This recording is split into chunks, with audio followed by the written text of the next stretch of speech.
Hi!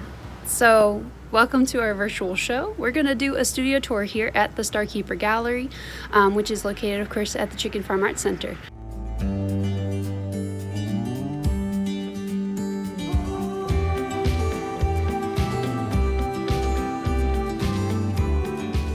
Our shop was founded by Roger Allen, who was one of the original founders of the Chicken Farm Arts Center, and our shop will be celebrating 49 years of operation this year.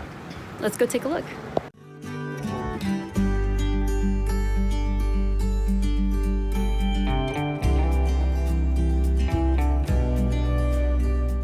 Our pottery studio was established in 1971 by Roger Allen, as we mentioned earlier, and we continue to make this pottery today. So it's named StarKeeper Gallery for the StarKeeper, of course. And right here is the original StarKeeper. That's our beloved Roger. And we keep his memory and his passion going. So the Chicken Farm Arts Center, where we're located, of course, is an old chicken farm. So here we have a board with some old photos before and after. So that's what the studios across the way used to look like when they first bought the property. Here's what it looks like today. So you can see that we've renovated a lot of the property.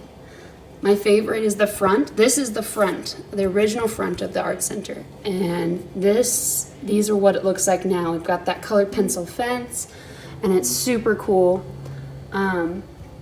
So, we've done a lot to turn it from an old chicken farm into a really awesome little artist haven out here in West Texas, right here in San Angelo. Some more pictures before and after. So that's the outside. I don't really have any pictures of the inside, but this, of course, used to be one of the big chicken farm buildings, and this is now where our current studio is located. So that's our gallery behind me. We're going to step down. You gotta watch your step. And this is our throwing room. So if you're unfamiliar with the process of pottery, there are many different ways to shape and form pots, but what we do here is we use this, which is a potter's wheel. This one's pretty clean as this one over here, and we do a process called throwing. And so we put the clay on the wheel, which spins around in a circle, and from a lump of clay we shape and form it into different things like bowls and plates and little different cylindrical forms. Everything on the potter's wheel typically is round, if you couldn't guess that. So these are some pieces we have in the production. So this is one of our greenware racks. So after it's thrown and trimmed, it hangs out here while it dries a little more. Those pieces down there that are covered in pillowcases that we've actually cut in half, they make for a really nice even drying. Once they're dry, we're gonna step out here. So this is the old kiln yard, but it's also where we keep what we call our greenware. So these are the pots that have been thrown and dried and are ready for the next step in production, i.e. Adding all the color and designs.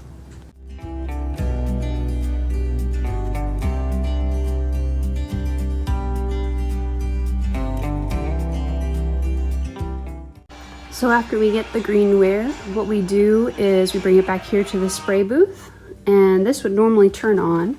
We fill up all of these spray guns with different colors. Some of them we make in-house, some of them are commercially made, and we airbrush the backgrounds of our pieces. So this is the very back room, and it's mostly a workroom / break room / where we paint the pots. So we've got some kitties. That's Boots. Hi, Boots. And then today Charlie's visiting us, napping. And then we do design work. So today Chandra, one of our studio artists, she is working on a crazy carved platter. And each one of those dots and stripes are done by hand. These are freeform designs. So she airbrushed this and then did detail brush, carved out those white lines, and now she's going in and dotting and striping using different colors.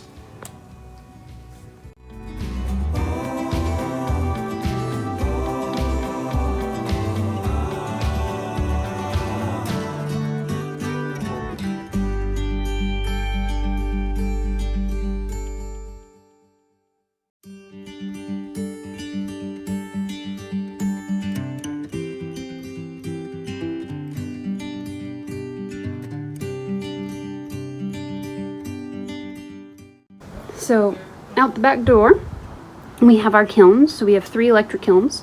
At any time, at least 1 or 2 of them is firing. This one completed last night, so you can see that it's running through the cycle.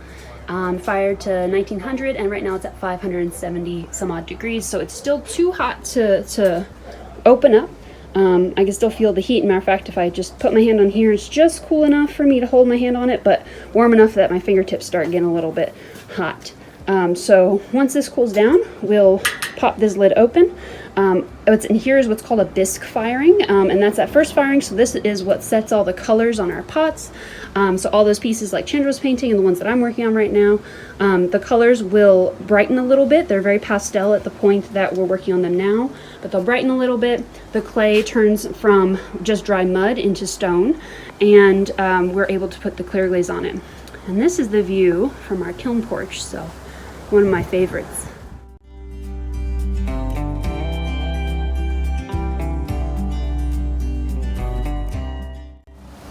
Alright, so it's later in the day now, and it's about 4 o'clock-ish, but that kiln is now cooled down enough.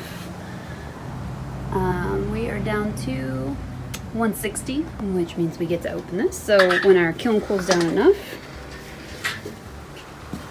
oh, there's a platter right on top.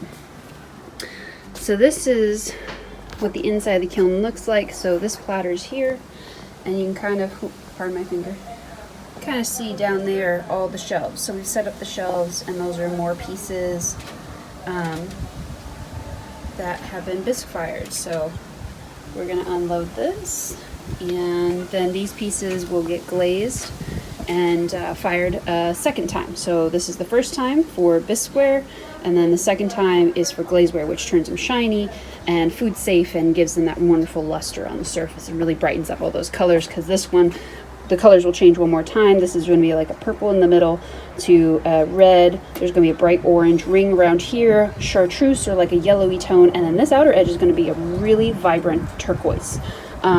So still the colors are a little bit soft, but that glaze, that clear glaze that this will go through, really brightens it up.